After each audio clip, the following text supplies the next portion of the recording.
Hey friends, and thank you for tuning in to mrchoi.com.au. Today we are talking about how to appraise a property, how to price a house when you're at a listing presentation. The most effective way to translate your information to make sure that the vendor is understanding of why you're pricing a house the way that you price it, to ensure that you still get the listing when you price it realistically, and to show the client how it's in their best interest to do certain things. So here we go. Ready? Okay, so I've done the 10 steps, okay, to appraise a property, and here they all are. And then I've got a few freebies in there for you as well. Okay, so in rapport building, so this is before you talk about pricing. It depends on how you do your listing mount and what you do. Do you sit down first before you're doing the inspection, inspect the house, then sit down? It's up to you how you want to do it, but what we actually do is our team, we sit down on the table first before we have an inspection, and we build up rapport. And while we're building up the rapport, we ask certain questions as well. And one of the questions is, so we might say, what's game plan, where are you thinking about moving to? They might say they're thinking about moving to Xville. And we say, okay, is there a particular price that you needed to get into Xville? And they might say X, okay? And so that's that's something that you need to write down, because that you'll be able to remember that later on, and that can help you come to a price of not so much of what the house is worth, but just to be able to, when you're translating the information to the client, to keep that in the back of the mind so that you do it in the most appropriate fashion, okay? We also have a questionnaire, so we have like the top 10 questions or something to ask a client, and so that's in our pre-listing pack before we go to the house. And the client tick boxes that, and one of the questions is, how much do you think your house is worth? So, is there a price that you need to get you to Xville? Actually, that's that one here. Is there a figure you need to get you to Xville? Okay, so keep that in the back of your mind. The questionnaire, they might fill out a price there. I would say about 10 to 20% of the clients fill out that. So that's gold. What is that price? What is that price is actually? So Mr. Vendor, are you thinking about putting the property up for sale? They might say, yeah, look, we're thinking about putting it up for sale if the price is right. Okay, and if the price is right, what will that enable you to do? It'll get me here to allow me to do this. Okay, what is that price that will allow you to do that? Okay, so that's what that is. So there's 3 ways that you can understand where the vendor sees their house worth before you go into pricing. Do the inspection of the house. You come back, you're sitting down, and we generally nut down price straight away, because if we figured if we're completely out on price, there's no point doing a full listing presentation, so we do price first, okay? Is it okay with you that I don't pluck out a figure from the sky, and that we use facts and figures and information to appraise your house? Is that okay, Mr. Vendor? They say yes. So you're just pre-framing the fact that it's not so much you bringing up the price, you're using facts and figures to do that, okay? Then we talk about the price pyramid. So this is what we call the price pyramid. So Mr. Vendor, as you can see, the higher you go up in the price pyramid, the less people are willing to pay that price. So you start at the bottom as a bargain price, then market price, and then a premium / emotional price. If it's okay with you, we're not going to talk about the bargain price, because there's no point hiring a real estate agent, working with a real estate agent to get your bargain price, because you can do that yourself. And I'm also not going to talk about a premium price. I'm going to show you how we can get the premium price and the emotional price if it's out there in the marketplace.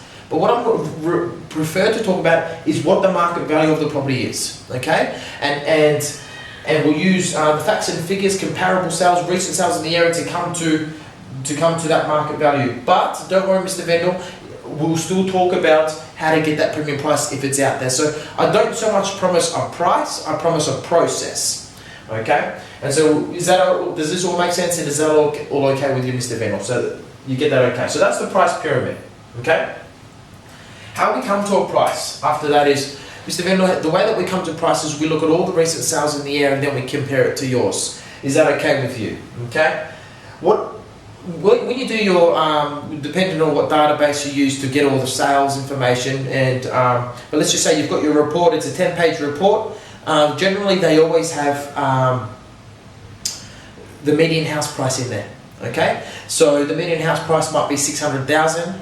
This house might be above or below, but it's got a graph and it shows the median house price for this time of the year and throughout all the years. Okay, So what I like to do, and what we like to do, sit down with the vendor and go, Mr. Vendor, the median house price is, for example, 600,000. Do you think you're above or below a median house for the area? Okay. Then we go into the comparables. But when we go to comparables, a lot of agents I find just go straight to what similar houses are to that house. What we like to do is do extreme not out what the house isn't to find out what it is. Not find out what is to find out what it is. To cross out what the house definitely isn't to find out what it is. So what we do is we talk about houses that aren't as good as the house that we're in. So let's just say it's a 4-bedroom house. We'll go through recent sales of say 3-bedroom houses. Then say it's a 4-bedroom house, and then we'll go into recent sales and say, look, these are 5-bedroom houses with extra living area and a swimming pool, etc., bigger land. So the client says, oh yeah, but my house is better than those ones. And then you say to the client on these ones, do you think your house will both properties were up for sale at the same time at the same price? Do you think which one do you think a buyer would buy? So is it fair to say that that's probably not the range that you're probably in? And then you go to the market ones. And what actually you're doing is you're guiding the client to what their price is, and they come up with the price themselves as opposed to you. So they actually own the price through facts and figures, and through that journey you take them through crossing out what the house isn't, not what it is first. Okay? After you talk about the market one, what were you thinking? Just in case you haven't got any of the information here, what were you thinking? Okay, so you say 600 to 650, for example. What were you thinking? Is that something that you were thinking? Is that around about what you had in mind as well, Mr. Vendor? Now, if they say yes, fine, move on, and then you can go on to the next thing. Okay, you've ticked that box off in your listed mountain, and you can now move on. If they say, oh look, I was hoping to get say 700,000, you say, okay, Mr. Vendor. Well, what we've done is we've looked at all of this, compared it for that. Okay, if there's this a premium price or emotional price, which could be that 700, because you know we've had a house sell for $1 million over reserve, so we didn't market say that it was worth that. We said it was worth around here, but we showed a process to get whatever was out there if it was there. And so then what we talk about that premium price and how we get it through there. So that's your backup, so to speak, if they're not on the same page as you with price. From there we go into the pipeline. Pipeline is one of the first videos that I've done on mrchoi.com.au. If you go on the listing presentation, or even on the search bar just on the right hand side, just type in pipeline and you'll come up with a pipeline. And so that is how we use price in marketing, in absolutely everything. We use price through that buyer pipeline. This is probably the foundation of our listing presentation. Really, really important pipeline, okay, buyer pipeline. From there, so, okay, you've agreed on price. Once you've got the listing, okay, this is once you've got the listing, you can talk about the 3 indicators. The 3 indicators are to know whether or not we are right or wrong in price. So we always like to meet up with our clients after the first open for inspection to see what kind of feedback we got from the market. So, no inspections, no offers. That generally means that the property is 10% or more above where it needs to be priced. Few inspections, no offers. The property is generally 5 to 10% above where it needs to be. And then multiple inspections, multiple offers. It's priced correctly to create competition and achieve that premium result that we talked about, Mr. Vendor.